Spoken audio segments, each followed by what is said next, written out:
Wijaya, Wijaya. Menungso kang ora ngerti marang bebu tenilian. Cara kacang lali kulite, kowe mlaku sing lali dalane.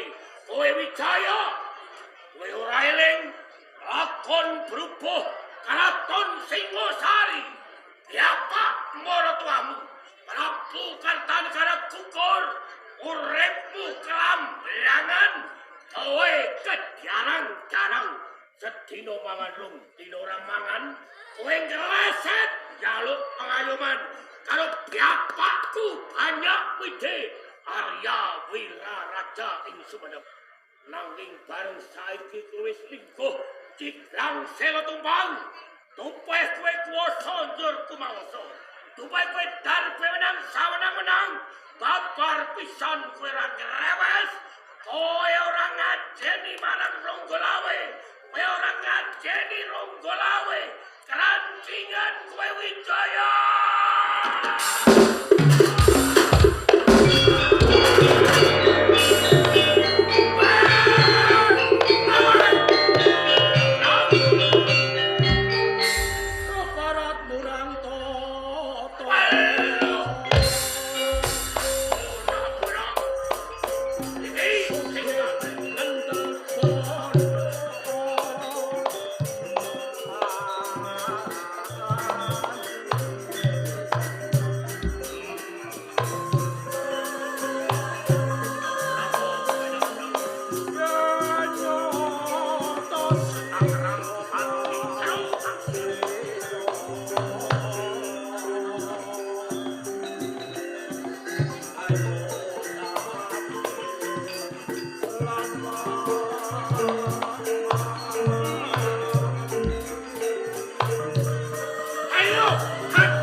ing kawula.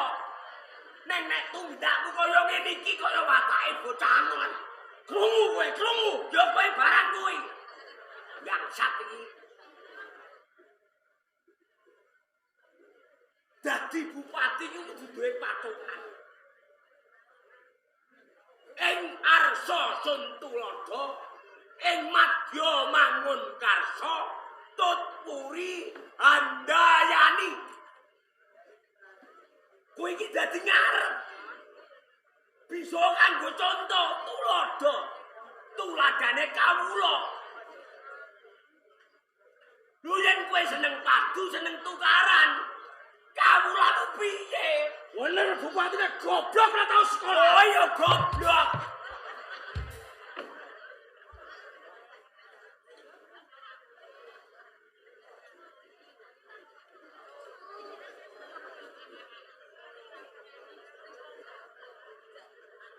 Ing Madya Mangunkarsa.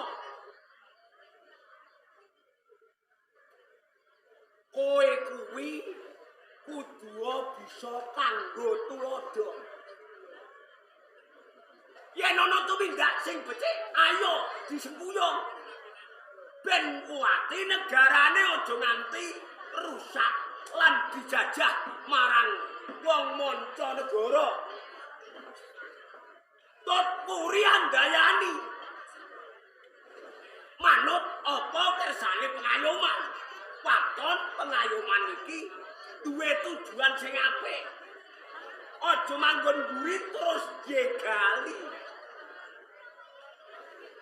Nabrak. Kowe yen wani wong rumangsa tanganem gatel. Mungsuhmu dudu lawe. Lan kowe lawe. Nuwun. Yen kowe rumangsa jaduk dadi wong sekti.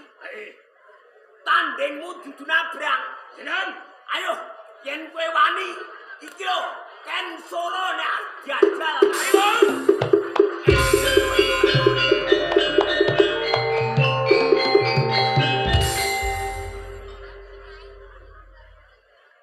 Mbak Ambak wis tuwa.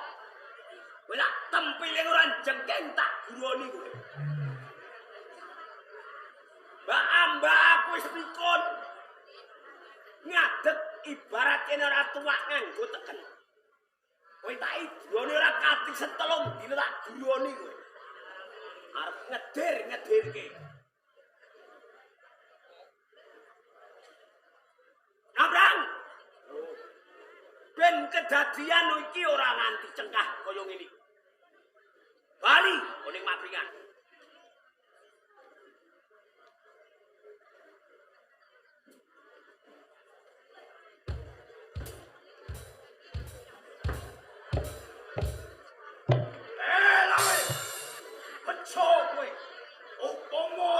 Pamanmu kan sulo. Wis. Nabrang. Yang sakit Bali. Nggih, pancilaan.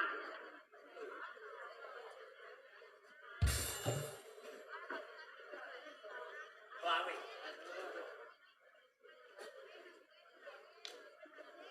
Kowe karepmu bener. Nanging kurang bener.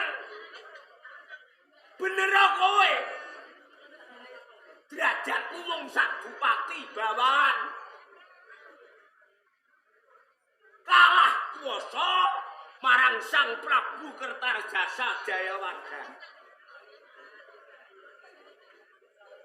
Kok ora sanjuk nambi diangkat dadi patih Mangkubumi.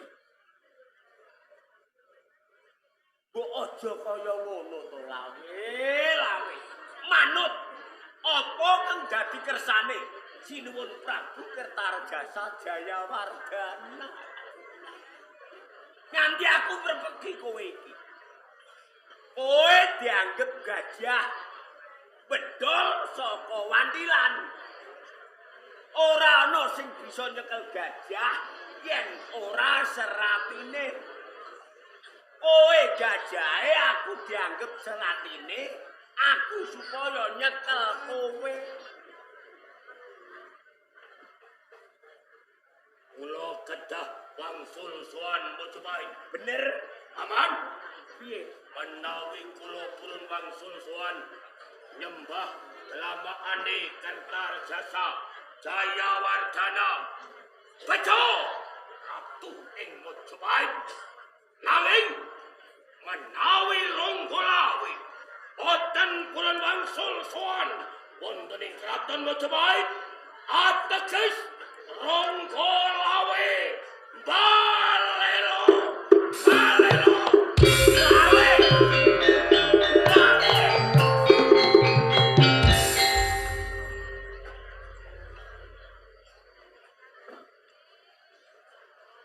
Yen Ronggolawe balelo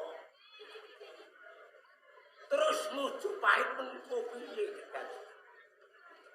Saben-saben ana payo-payo ora ana sing bisa ngrampungi. Lho mung Ronggolawe. Yen Ronggolawe balela, Mojopahit dadi apa?